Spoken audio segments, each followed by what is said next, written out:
छोटे से ब्रेक के बाद एक बार फिर आपका स्वागत है न्यूज 24/7 तक। मैं हूं आपके साथ निशा नामदेव। आइए रुक करते इस वक्त की बड़ी खबर की ओर। नागदा को जिला बनाए जाने की मांग पिछले कई वर्षों से मांग उठती आ रही है और इसके लिए कई आंदोलन भी किए गए, भूख हड़ताल भी हुई। यहां तक कि चुनाव के समय नेताओं के द्वारा नागदा को जिला बनाए जाने के वादे भी किए गए और तो और पूर्व मुख्यमंत्री शिवराज सिंह चौहान भी मंच से नागदा को जिला बनाए जाने की बातें मंच से बोलकर गए। परंतु क्या कारण रहा कि नागदा को जिला नहीं बनाकर जुनादेव जा सके, इसके लिए हमारे संवाददाता संजय शर्मा ने आरटीआई कार्यकर्ता जिन्होंने भी नागदा को जिला बनाने की पहले अपील की थी, उनके साथ हमारे संवाददाता ने क्या कुछ कहा, आइए आपको दिखाते हैं। नागदा को जिला बनाने की मांग पिछले कई वर्षों से उठती आ रही थी। नागदा को जिला बनाने के लिए कई आंदोलन भी हुए और कई लोगों ने जो इसके लिए मतलब आंदोलन तक किए थे। और इसको लेके जो हमारे साथ में समाज सेवी अभय चोपड़ा जी हैं, जो पिछले कई सालों से नागदा को जिला बनाने की प्रक्रिया में निरंतर सम्मिलित हैं।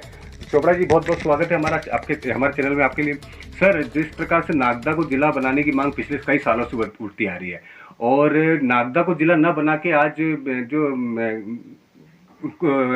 छिंदवाड़ा का जूनागढ़ है उसको बनाया गया, जिला बनाने की प्रक्रिया शुरू हुई, तो उसको लेके क्या कहना चाहेंगे? वर्ष 2008 से मध्य प्रदेश विधानसभा में नागदा को जिला बनाए जाने की मांग उठी थी। लगातार संघर्ष करने के बाद 17 मार्च 2020 को नागदा की सीमाएं निर्धारित करके जिला बनाए जाने की घोषणा की थी और विधानसभा चुनाव के पूर्व इसकी गजट अधिसूचना जारी की गई थी, जिसकी दावे आपत्ति खारिज होने के बाद प्रदेश सरकार को नागदा को जिला बनाने के अलावा कोई विकल्प शेष नहीं रह गया था। लेकिन वर्तमान में नई सरकार बनने के 6 माह तक नागदा तो जिला नहीं बनाया गया और क्षेत्रीय विधायक द्वारा इस तरह की जानकारी दी गई कि प्रदेश की मोहन सरकार नया जिला बनाए जाने के लिए नई नीति ला रही है और प्रदेश की सीमाओं का विभाजन होगा, उसके बाद नागदा जिला बनेगा। लेकिन अभी छिंदवाड़ा से जुनारदेव को अलग करके जिला बनाए जाने के लिए प्रदेश सरकार ने एक नोटिस जारी किया, पूरी जानकारी मांगी, जिससे ये लगता है कि नागदा को उल्लंघन करके और छिंदवाड़ा को जिला बनाया जा रहा है और प्रदेश में सारी सीमाओं के विभाजन का और जिला बनाए जाने का कोई संबंध नहीं है। इसका मेरा कहना है कि प्रदेश की मोहन सरकार और हमारे लोकप्रिय विधायक को यहाँ के उद्योग समूह के इशारे पर क्षेत्रीय अधिकारियों द्वारा गुमराह करके नागदा को जिला नहीं बनाया जा रहा है। संविधान के अंतर्गत मौलिक अधिकार है, समानता का अधिकार है। समानता के अधिकार के अंतर्गत अगर नागदा का प्रस्ताव पारित हो चुका है तो प्रदेश शासन को पहले नागदा को जिला बनाया जाना चाहिए, उसके बाद जुनारदेव पे कार्रवाई करनी चाहिए। पिछले विधानसभा चुनाव के बाद जुनारदेव के लिए जो नोटिस जारी किया तो नागदा की जनता अपने आप को ठगा सा महसूस कर रही है और यह नागदा की जनता के साथ अन्याय है और अत्याचार है।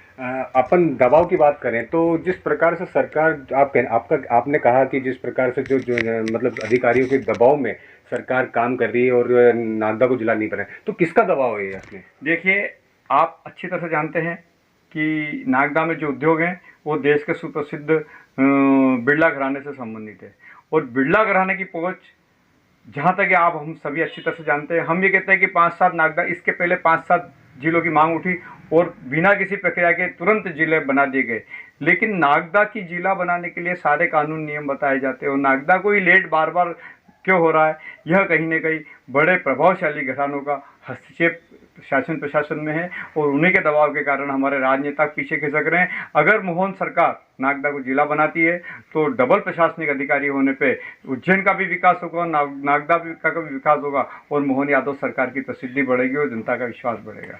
विधानसभा चुनाव की बात करें तो जिस प्रकार से विधानसभा चुनाव में नागदा की जनता ने जिस प्रकार से बीजेपी पे भरोसा जताते हुए जो बीजेपी का जो उम्मीदवार जो तेज बहादुर सिंह चौहान, उनको पहली बार में जो बनाया था, विधायक बनाया था, तो उनको लेके कहीं ना कहीं जो देखा जाए तो कहीं ना कहीं ये नागदा की जनता अपने आप को ठगा महसूस नहीं करेगी इसमें अगर नागदा को जिला नहीं बनाते तो? नहीं, हमारे यहाँ के विधायक तेज बहादुर सिंह निहात ईमानदार और बहुत अच्छे विधायक हैं और उनको गुमराह किया गया है। अभी उनको थोड़ा टाइम देके अगर वो समझ जाएंगे कि नागदा को जिला बनाने के मार्ग में क्या बाधा है तो नागदा की जनता उन पर पूर्ण विश्वास करती है और नागरिक अधिकार मंच उनके नेतृत्व में काम करेगा। बात हमारे डॉक्टर तेज बहादुर सिंह जी की नहीं है, पीछे जो षड्यंत्रकारी माफिया है वो षड्यंत्रकारी माफिया की बात है। तेज बहादुर सिंह जी तो बहुत ईमानदार आदमी है। गजट नोटिफिकेशन की बात करें तो आपके पास में डॉक्यूमेंट भी रखे हैं, तो जिस प्रकार से अपन बात करें तो कब कितनी तारीख को ये किया गया था? और गजट नोटिफिकेशन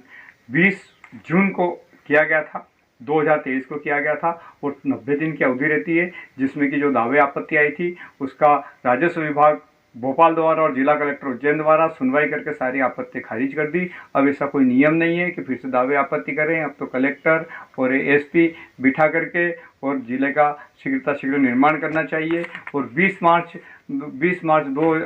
8 मार्च 2020 को नागदा की सीमा बनाने का और संपूर्ण कार्रवाई राज्य शासन द्वारा की जा चुकी है। अब जिला बनाने के मार्ग में कोई बाधा नहीं है। सबसे पहले नागदा को जिला बनाना चाहिए। अगर सरकार नागदा को जिला बनाने का जो प्रक्रिया है, जो कुछ मतलब पहल शुरू नहीं करती, तो आप लोग क्या करेंगे इसमें? वही, हमको संविधान में मौलिक अधिकार है, समानता का अधिकार। तो राज्य शासन का ये दायित्व है कि सभी से समान अधिकार करे, एक को बांटे और दूसरे को डांटे। यह हमारे मौलिक अधिकार के विरोध में है। नागदा को डांटे जा रहा है और अन्य जिलों को बांटा जा रहा है। तो इस भेदभावपूर्ण अधिकार के खिलाफ हम उच्च न्यायालय का या सर्वोच्च न्यायालय का दरवाजा खटखटाएंगे। तो ये थे हमारे साथ समाज सेवी अभय चोपड़ा, जिन्होंने नागदा को जिला बनाने की मांग तो कई सालों से उठती आ रही, पर इन्होंने अपनी तरफ से भी काफी जो मांग उठाने का काम किया था और कई कदम भी उठाए थे इन्होंने।